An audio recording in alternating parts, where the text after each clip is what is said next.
Good Saturday to you, everybody. This is your old pal, Uncle Hondo, your Las Vegas Raiders beat writer on SI and the host of the Las Vegas Raiders Insider Podcast. Obviously, we're going to go around the NFL, going to talk a lot of Raiders today, but I do want to remind you about our new URL, si.com/NFL/Raiders/on SI. Check it out. Don't miss it. Put it in your favorites. Also, you're going to have the opportunity to sign up for a free newsletter. And I need to explain to you what this is because it's a big deal. It's 100% free. We don't sell your information. But now, every couple of days, you're going to get an email story with some of the biggest stories. So you never miss out on your Raider information. It's a great way. It comes right to your inbox. Again, we don't sell your information. si.com/NFL/Raiders/on SI. You can sign up there and get it. As always, he is a decorated journalist, a terrific and successful attorney in the Atlanta Buckhead area, and my buddy, the great Jonathan Shop. Jonathan, how you doing, bud? I'm pretty good, Hondo. Not to confuse anybody, this is a Halloween costume, a little bit of football doctor work to do. Yeah, I'm going as a former proud football program. That Oh, checks out. hang on. Dexter heard you had a costume. He wants to say hi. Oh, Come here, yeah. come on. You can come say hi to Uncle John. Say hi, Uncle John. Hey, Dex, how are you? I'm a doctor. Look at his costume. He's going as a doctor. Go get your costume and you can show him your costume. He went as a baby triceratops. Just go get your mask. All right, here we go, John. Raiders. This is a big deal from them. They're 2-5. I didn't think they were a playoff team. Okay. They're healthy.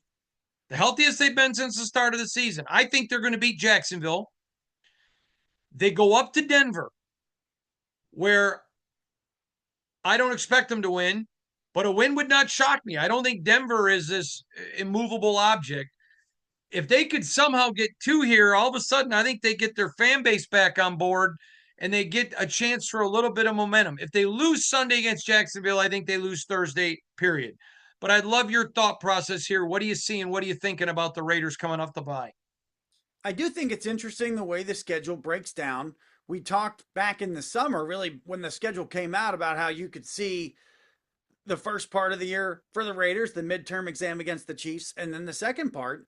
I'm interested most to see who gets what kind of playing time and what real differences and changes that they make. We talked last week about they need to find out who can play and what they can do. So that should mean a lot of young guys, especially young guys on the line, moving in to play significant minutes. You got to balance that with trying to win back a fan base that's like, hey, wait a second, this is not how this was supposed to go, and this is not how it looked in week one. So it's an interesting thing to take a look at. We understand Bauer's health and we understand the impact he has on the game. And we also know, and we talked about, something massively disconnecting in that offense. That's the number one thing people are looking for out there. I'm sure that's what they want to see. Do we have any chance with this quarterback for this to get any better? Are we going to see any signs? And obviously, they've got their eyes on the trade deadline to see if anything happens there. But it is an interesting time because you're coming off the bye and then you've got this bang bang situation. And yeah, I mean, one of them is against those Mile High Broncos pretty quick. I think it's a decent test to see. Say this, if there's any progress from the bye week, we're going to see it in these two games. And if there is progress, you got to say, okay, they've done some things and fixed it. Here's the deal. You can't walk away from these games feeling like your coaches cost you. That can't be the case. They've got to be able to do more, John. That's the big deal to me, and that's important. All right, let's dig right into it. The Saints go marching quarterbacks. Ouch. Wisely, they're trying to figure out the truth. What's going on in the land of the Saints? Well, this is interesting for Raider fans for a couple reasons. A lot of you out there thought Spencer Rattler might be a guy that the Raiders would want to take if they could in one of the later rounds last year, and I wonder if they just didn't get the chance to do it. Now the Saints are 1-7, and what they've decided to do is move on from Spencer Rattler. This is interesting from an NFL perspective because you've got this new coach, Kellen Moore, who's actually not that old, same draft class as Kirk Cousins. They're 1-7. what are they doing? They're doing what the Browns are doing. They're doing what the Raiders are going to deem to do sooner than later. They need to find out if their other quarterbacks can play. So Tyler Sloth is going here the rest of the year. And I don't know this is a bad thing at all for the Saints. Number one, I think Spencer Rattler can start NFL games. I don't know if he's going to be a starter or a winning starter. Doesn't look like it, but I think he can start. Whether it's a backup that starts games, he can do that. They got to find out what Sloth can do. We've got to keep in mind again the importance of the rookie scale, the importance of the rookie contracts. If you draft a quarterback, you've got to find out if he can play. The Saints are not winning anything anytime soon. This is absolutely the right thing to do. It's interesting to watch the Saints figuring this out and the Browns figuring this out. For Raider fans out there, this is going to be coming soon, most likely, to you. And when it does, you're going to understand there may be more than one quarterback around, and they're going to have to figure out who can play. Let's keep an eye on what happens with the Saints here. And this is the hard part about finding a quarterback. To me, if Tyler Sloth proves out that he can actually play and start games in the NFL, that's kind of a bit of success that the Saints would have found two of those guys. They still wouldn't have found their starter, and surely they're not their Drew Brees, but if they find out that Tyler Sloth can play in the NFL, that's actually pretty impressive. Yeah, I'm going to go back to a conversation, and I've told you about one private one I had, but I've never told you about this conversation with Jim Irsay of the Colts. But Jim and I were visiting one time, and I always liked him. I just found him to be engaging and fun. I just liked him as a person. And in fact, not all, they're different personalities, but I liked him the way I like Mark Davis, just down to earth people. And, this guy picked Peyton and picked Andrew Luck. Now, I say him, his organization, but I asked him once, because that's pretty good to get those two guys. And I asked him once, and remember, there are a lot of people that thought Ryan Leaf was a better quarterback. And I asked him about picking a quarterback in the first round. I said, do you have anything that you learned? And he said something to me I'll never forget as long as I live. And he credited Bill Polian. But he said, you never pick a quarterback in the first round that you are not totally convinced this is your ride and die. And he said, if you are not totally all in, you're going to bow to pressure. And he goes, let me give you an example. Our entire first year and entire offseason after the first year with Peyton, I was getting destroyed by Colts fans. He's a bust. Trade him. He goes, I remember one guy sent me a letter. If you can get a 6th-round pick for Manning, let him go. He's trash. He goes, but we knew he was our guy. We believed in him. And so none of the noise mattered. He goes, in fact, we laughed at it. And he goes, same thing with Andrew. And he just goes, I would tell anyone that do not pick. Now, they wouldn't pick Anthony Richardson. But the point was, is he said, you don't pick a guy in the first round that you are not totally committed to and in a relationship. I always thought that was interesting. Speaking of trades and everything else, and let's talk about a curious one. What do you think about the Niners, which I think are a very underrated team right now? I think a lot of people are sleeping on the Niners, and possible trade deadline. Well, they've already been active. And isn't this an interesting thing? No, it's not interesting because the Super Bowl's in San Francisco. That's besides the point. What we have is a 49er team that's kind of overachieved relative to their health, right? And now what are they going to do? Are they looking at making moves? More moves. What kind of moves would they be making? Well, we know that they're looking at pass rushers, but let's take one small second to think about ready, fire, aim, Jets football. I got my eyes on what the 49ers are going to do on the defensive side of the ball. If Robert Saleh can direct them to any guys that he knows can play or wants to play with him, it'll be interesting to see what the 49ers do here. I don't know if they should be making moves or if they should be selling, but it's one of the better run organizations in the NFL right now that, yes, did get stuck. Not that Trey Lance is a bad guy or was a bad player. It was just the wrong pick at the wrong time, and it probably cost them a Super Bowl. Probably cost them a Super Bowl in the end. Now, the window isn't closed. It's closing, it's reshaping. What do they do? I think it's very interesting to consider that they may be looking to the Jets to see if they can find somebody that can help them on the defensive side of the ball. I think it's also interesting to consider, do they do anything relative to the quarterback position? Are they worried at all about health that has been a factor for them?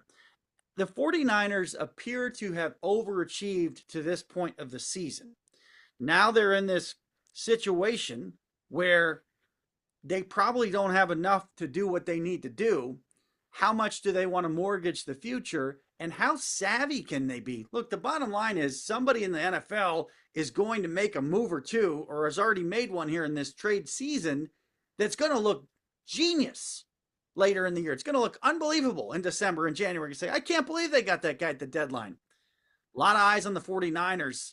Let's see what they do and see if the guys that they add make enough of a difference for them to get through that West. I'm going to disagree with you. I think Trey Lance, good guy, good person. None of this is personal to him, but I think he was a very bad NFL player. And I'm going to tell you, I said it the night that he was picked. And I've told you this. I think I even maybe told you right after the draft. That was a pick made by the general manager's boss. That was not a pick made by the general manager, and I'm going to leave it right there. Okay, let's move along. What about the pack of wide receivers in flux in the NFL? What is going on, Johnny Guitars?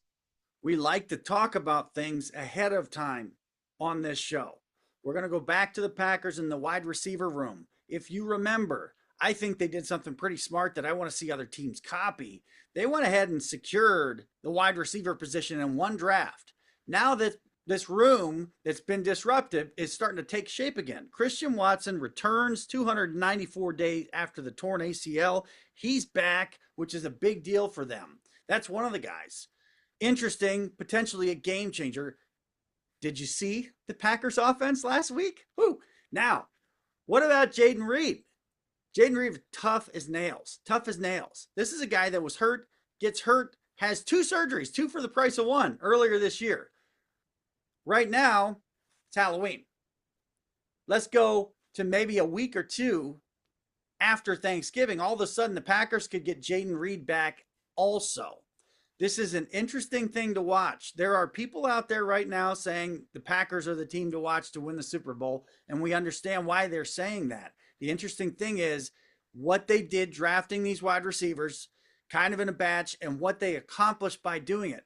Now they've got one stud back. They may get another one back sometime in the holiday season. If they do, trade deadline is, you can look at who people got in the trade deadline and you can look at who the Packers got back, and you're going to see a big rise in production for the Packers. They're an interesting team to watch. I think the lesson is for some teams, like let's say the Commanders, if you've got a position group that you need to attack, why don't you take half of your draft or your entire draft to go ahead and solve that position group? It's something to worth consider. Because of the way the rookie scale is, you can win quite big if you can find guys that can be productive and kind of take care of one major issue rather than putting the pieces and parts together. I think the Packers did something innovative with the wide receivers. It's interesting to see them getting healthy, and I think other teams might consider that when drafting in the future.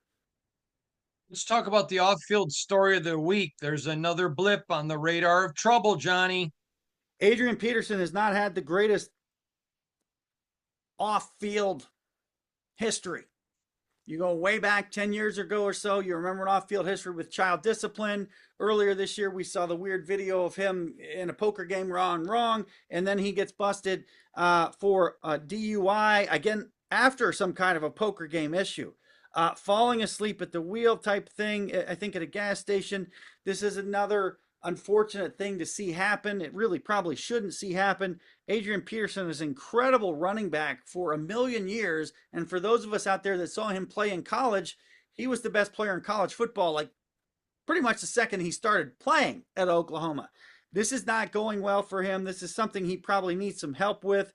Mr. Peterson, again, with a DUI charge, the second one in 7 months for the 2012 MVP and 3-time rushing champion. Not a good look. Off-field story of the week, attacking a guy or catching up with a guy that probably will be in the Pro Football Hall of Fame. He's got to take care of business. This is not 2012. This is not 1982. There are plenty of rideshare options to take this out of the equation. Hopefully, Adrian Peterson gets a little bit better and it doesn't show up in another off-field story of the week the rest of his living years. John, let's talk about something that I think is funny. Are quarterbacks now wearing the yellow pages on their wrist? Because I thought it was supposed to just be a wristband. Sometimes we got a wristband, sometimes it unfolds, sometimes it folds out two ways, sometimes there's 7 or 8 different things going on. There was a big story this week about this stuff. What are people doing and why are they doing it with the wristbands? Well, you may have an idea that I want to have everything in the yellow pages. I want all the Italian restaurants I can get in the yellow pages. Is that really going to be a great idea? No. So the contrast between the offenses that have great success with a giant wristband and those that maybe have a slimmed down one is something worth watching. And if you want to, I think if you want to judge how well an offense is being coordinated, you're looking at the connection between the coach, the quarterback, and the execution. And what I think, it's a small thing. We kind of almost forget about the wristband thing, but sometimes it's like, is that maybe too much for that player? Now, at the same time, if we think about guys where you're like, hey, that guy's got a great arm or he can run, why isn't he on the field? A lot of times at the quarterback position, it's got to be the work done in between the snaps. A lot of times it's got to be a guy can't master the wristband or needs more of the wristband than we can give him. This is such an interesting part of the game that is talked over, meaning Troy Aikman, other guys, they're all talking between the snaps, which is fine, but it is so critical to the quarterback position. And I think that the quarterbacks that are most NFL ready coming out of college and that have the longest measure of success are probably the best between the snaps and maybe have that wristband stuff mastered. Sometimes we see some idea that somebody's going to be a successful coordinator. They come in, they fall flat on their face. I wonder how many times they've got the fold out wristband. They've got too much going on and they've not got it simple enough to get their players in a position to execute. I asked the Super Bowl MVP winning quarterback bluntly about this, and he said to me, if you have to have a wristband like that, you either have a dumb quarterback, which means you won't win, or you have a system that's too complicated and you won't win either. I thought that was fascinating. Speaking of quarterbacks and Super Bowl winning quarterbacks, you had a great conversation with Kurt Warner. Tell us about it. How about that? You know, Kurt Warner is one of the most interesting. He's one of the most interesting guys in the history of the NFL, to be honest with you. I think he's one of the most remarkably misunderstood guys that was in the NFL because of the perception of him early at the Rams. And I remember reading a fantastic article about when he was with the Cardinals, trying to kind of set the record straight. I mean, specifically about, inviting all the team to a pool party and there wasn't a great attendance and people had the wrong idea about Kurt Warner. It's a long time ago.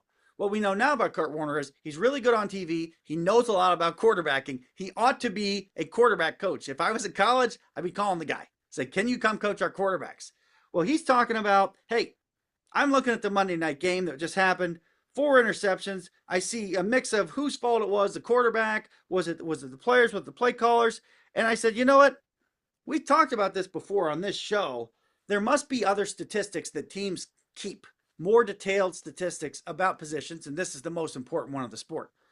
Interceptions caused by the quarterback, interceptions that are incidental, interceptions that may be the receiver's fault. So I asked him, I said, don't these teams keep stuff like this? And the response I got was really surprising. He said, I have never heard of such a thing, but this is an incredible idea and it would be cool to see because they know what really happened.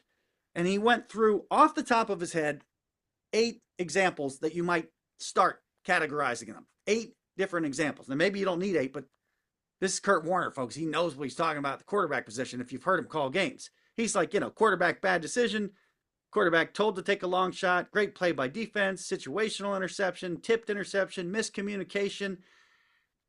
And that was just a start. The amazing thing to me, Hondo, is I thought for sure this was going on in the NFL almost exclusively, and this was going on at the major college level for a very long time. And I kind of thought that because of Adam Gase. For those that don't know, Adam Gase got his start at Michigan State by basically bringing the spreadsheet in to Nick Saban at Michigan State. And Adam Gase is one of the, well, really the only guy that went from Michigan State to LSU with Saban. We all know who Adam Gase is. Since then, he's been an NFL coach twice. He may be a coach again. How is this not being charted across the NFL? How is this not being charted? I'm shocked and surprised. And I wonder how many people around the sport maybe saw that from Warner or have talked to Warner about that. If you want to gauge your quarterback, and yes, of course, I was thinking about Geno Smith.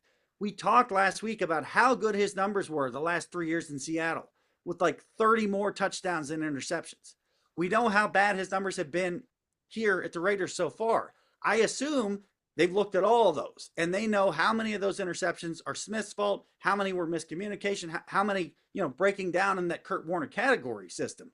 But if this is true, which kind of blows my mind, there is an opportunity to increase the evaluation of your quarterback and of your offense to have a better idea, especially say if you're going to be drafting a quarterback or two, okay, of this bucket of interceptions or negative plays, whatever you want to put in that this quarterback made, how many were on him, how many were on the team, how many were on the players, etc. And not to take it back to Michigan State, but we can tell you, back when Brian Hoyer was coming out, there was such confusion about him, for example. Did he have one of the best arms in the draft? Did he have one of the worst arms in the draft? Well, he had pretty much the longest career out of his draft class. But that was 2007. If you're telling me that the NFL teams, with all these analysts and all these assistants and all this other stuff, if they don't know this much about the interceptions that are costing their team, I'm really blown away. I was surprised that Kurt Warner said that. I'm curious what the Raiders are doing, and I'm curious what people are going to do from here, because this seems like a natural to me. To the doctor, it seemed like this was something that was already baked in the cake. John, we've spent a lot of time on this show talking about fan demands, talking about Raider Nation, and the franchise has sold them just win, baby, and all they've done is be inconsistent. And an interesting story popped up since we're already talking about fan demands this week. Yeah, we've been talking about this. The NFL's doing some polling. We talked a little bit about Roger Goodell saying, this is what we've seen, what they want. Now, a new Quinnipiac poll says that more people want more NFL games. I'm like, okay, despite the injury risks. All right, polling is a good idea. But if you guys want to open this up in the NFL for polling, I think the fans, you need to speak up. If you want an off-field official to have some officiating power, if you want this sport to have somewhat of a universal bye by conference, if you want it to go where it's going, which I'm okay with, Labor Day to President's Day, that's fine. But you got to have bigger rosters, 70-man game day rosters like we talked about. You want to talk about polling, you want to talk about fan demands. This, to me, sounds like the NFL is either trying to put words in our mouth as fans or they want to hear what we have to say. So if you have something to say to the NFL out there, go ahead and say it to the NFL. They are apparently in the listening mode. And many of us have good ideas about what would make the sport better. Having competition committee members that's literally their only job, etc. This is the most popular form of entertainment in the United States. The NFL still is catching up to that idea. They should be supporting it, funding it, refining it to be the best, absolutely best entertainment in the country. To their credit, some of the tech innovations we've seen this year. Have you seen one issue with the Sony headsets? No. Has the ball spotting gotten better? Yeah. I think there should be 3 chips in the ball, and there's more to go with that. Pulling out the old Hawkeye thing that looks like the U.S. Open from 15 years ago. It's a start, but fans, the NFL is trying to put words in your mouth and saying we're doing these polls and they all want this. If they're going to do that, you might as well go ahead and tell them what you want. I'm telling you, I'm talking to a lot of players, and that is they do not want this without more roster and a higher percentage of the the pie, and NFL owners don't want to give that up. All right, John. So we're growing every week. We've got plenty of new watch viewers and listeners. And very quickly, I want to talk to you about something. You pick 4 games, the 4 most interesting each week, and we do the Fearsome Foursome. Now, I don't even look at these until it's time for us, till literally we're on air. So I have not flipped the switch. I have no idea what games we pick, but on the year, because I go with my gut, I am 6-1-1, meaning you're 5 games behind. I've won 6 weeks. You've won 1 week, and 1 week we tied. So let's get into the Fearsome Foursome, and I'm going to look now at the games. There we go. One of them is obvious. This one I think is obvious too. Atlanta at New England. One new coach is off to a start and looks like he's building this thing very fast. Atlanta is in peril. They are in serious and significant peril. They came out last week flat as a pancake. Cousins wasn't bad. He wasn't unbelievable. Their team stunk. The GM and coach are in trouble in Atlanta. You started hearing chatter about that this week. I think it gets worse this week. I think they get hammered by the Patriots. So, couple of things. I was told a year before it happened that Belichick was on his way out the door. I started talking this year, long before it was public, that I was hearing from people in Baltimore that John Harbaugh, without a good season, was probably going to be done. And it doesn't make sense to me. I think he's a great coach, and he'll get it. I would expect him to be the New York Giants coach next year if that happens. Well, maybe not now, the Jackson Dart. But I am hearing if Atlanta doesn't get this turned around quick, there could be just an entire sweeping of the house and a starting over there. To me, now that I've looked at all 4 of these games, I've seen 5 of the 8 teams in person. The other ones, I've watched multiple of their games. I think I got a handle on this. To me, these are all easy. New England, big. New England, Big. Josh McDaniels is coaching terrifically well.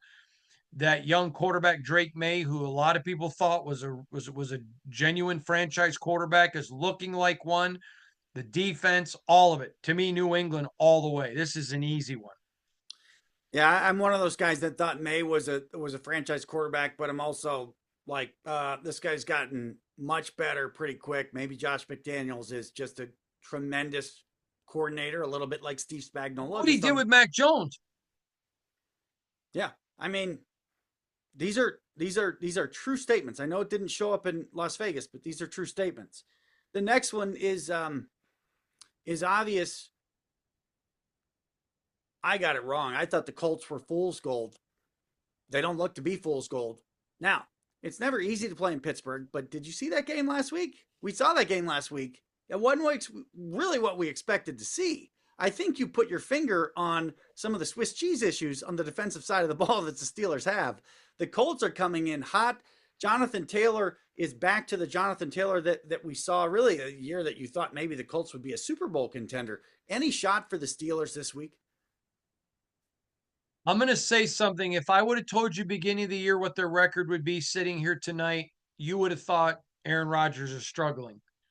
Aaron Rodgers looks fantastic. This is a uncharacteristic, terrible Steeler defense. No, I don't think they have a shot. Easy one. Again, every pick this week is easy for me. I'm riding Indy all the way.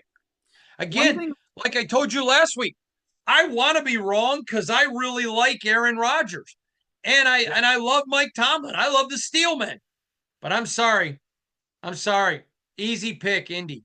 Are you seeing the same thing that a lot of us are seeing with Rodgers? It looks like we understand he's older. He looks like he's losing patience, and he looks like he's losing patience with some of the mistakes that the Steelers he perceives that they're making. I keep my eye on that.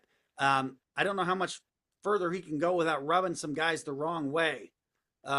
That stood out. I'm going to tell you, can I stop you for a minute? I know a lot of people in that organization, including players in the locker room. Okay? He's not rubbing anybody the wrong way. They love him. He's in there. He's invested. He's working. He's offering to work with defensive guys after practice.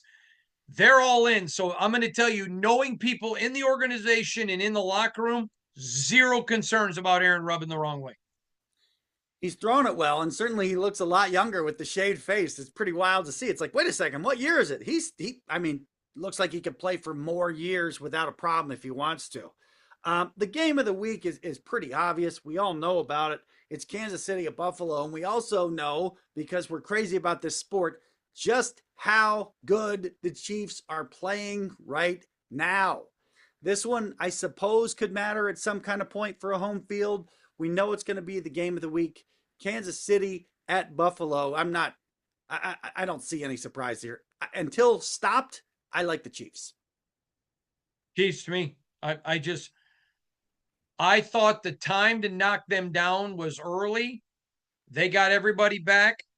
Travis Kelce isn't Travis Kelce, but he doesn't need to be. They got weapons, the best coach, best quarterback in the NFL. It's not, no, Kansas City all the way. Again, I really like the running backs. I like both of the backs and how they're getting. I mean, geez, Kansas City's got a lot of guys that can do a lot of things. I like the running backs a lot there also. The last one is interesting in a way because it looks like backs up against the wall in DC. The Seahawks are going to Washington. Is this a lost year for Washington? It's getting close to being a lost year, but I don't have a problem with it as a born and bred fan. The reason I don't is I understand that next year is the year no matter what, and that's because it's the last year on Jaden Daniels' rookie year. So if that franchise is going to go all in with stuff that they need to do, first wave ends next year. So no, it's not a lost year as long as they don't get anybody hurt. Here come the Hawks. They're cooking. They got Jackson Smith-Njigba, who somebody thought was going to be the rookie of the year. Got it wrong, but I think talking about him has proven to be wise. He's phenomenal. They got issues covering those guys in the back end. I hate to say it, but I like the Seahawks. Yeah, I'm not even remotely. To me, this is a no-brainer. This is another Seattle go on the road win. It's a big one, John. It looks to me like the Seahawks are gaining some significant momentum. And look, they've got a superstar in the making. And sometimes that changes. If you're looking at this before the season, you may be thinking, well, we're going to play this one way, we're going to defend it another way. And now if you're Washington, you may be thinking, hey, we've got to do some things differently. So I don't think I need to address one thing you said. Yeah. You said that Jaden Daniels next year is the last year of his deal. That's not accurate. His rookie deal? Yeah, he signed in 24 and it's a 4-year deal. And then remember, they'll have the 5th-year option. So he signed for 24, 25, 26, and 27. So he has 2 years left and the 5th-year option. So he could be signed through 28. But as far as the rook, well, then, yeah, I may be dead wrong on that. I assume that they had the salary cap with the rookie scale through the first 3 years. No, he's got a 4-year deal with a 5th-year option. So I may just be dead wrong on that, which is not a big surprise. There's 1,000 guys in the NFL. I do think we didn't agree. We didn't disagree on one game this week. No, we didn't. But I do think it matters because people in Washington are like, oh no, is the sky falling? I don't think it's falling. So many things went their way last year. It was like, whoa, you guys are way ahead of schedule. Not everything goes your way. It's not a lost year, but I think if they don't have a good day Sunday, people are going to start writing it off and say, all right, well, I guess we'll come back next year to make a run at it. All right, John, no, I'm going to be up 6-1-1 next week also. We didn't disagree, but thanks for joining us. Tell everybody where to find you on Twitter. At JP Spartan.